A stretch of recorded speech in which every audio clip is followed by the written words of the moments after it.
It's hard to imagine a view like this may not be here forever. It's even harder to imagine Lake Mead may not be here forever.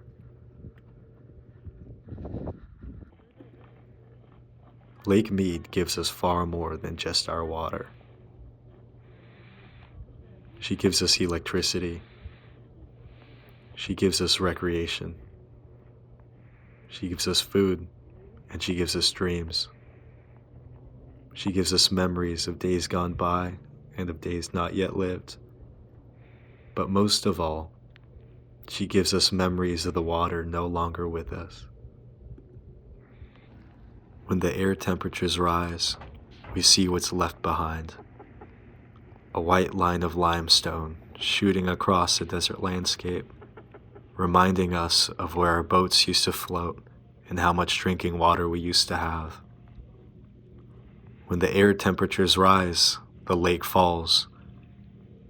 When the lake falls, oxygen levels in the remaining water plummet, suffocating the fish that call the lake home, starving those who eat fish.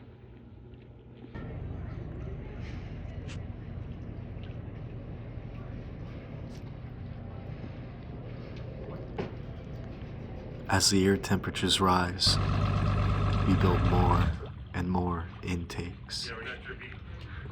Lower, lower, lower into the lake.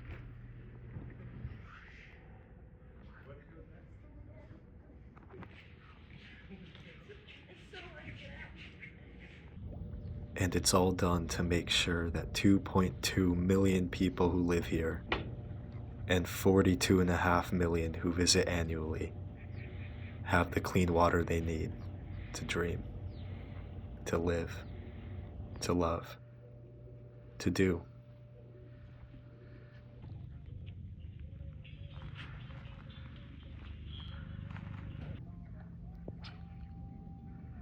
When the air temperatures rise and the lake falls, concentrations of nitrogen, phosphorus, inorganic nitrogen, they rise, higher and higher in our water.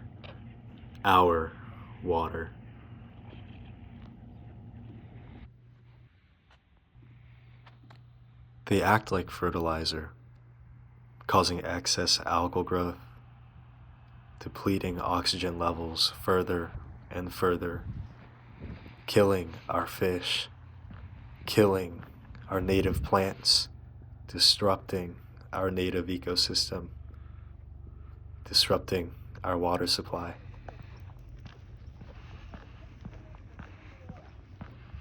These nutrients slowly gather, building up, creeping into our city through long metal pipes.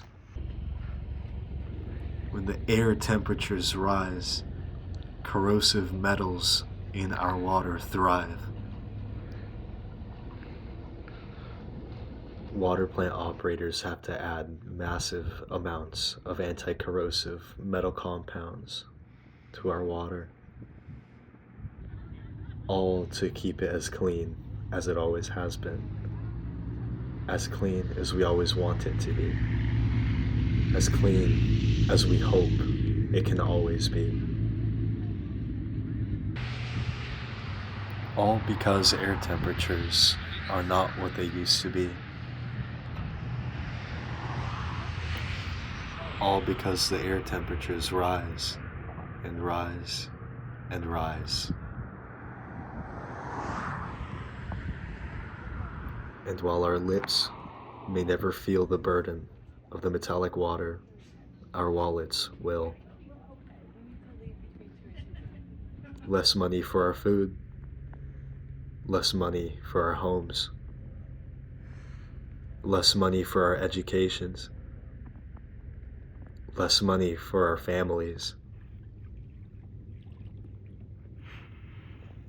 As our boats become slowly visible from the shore, we have to disinfect our water substantially more, with compounds most of us can't even pronounce. all because the air temperatures are rising, poisoning our lake ounce by ounce.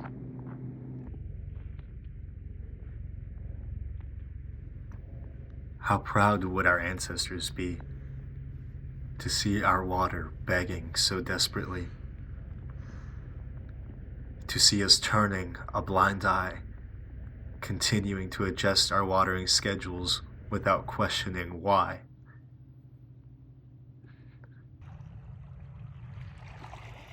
When the air temperatures rise, we seek short-term solution after short-term solution, intake after intake, lower, lower, lower into the lake. But we can only build lower and lower and lower for so long.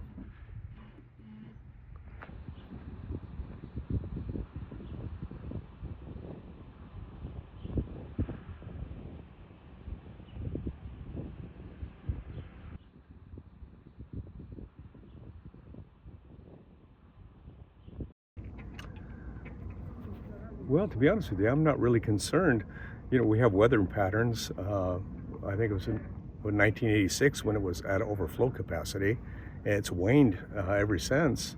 But with weather patterns changing again, it may fill back up again in another 5 or 10 years. That's what I hope.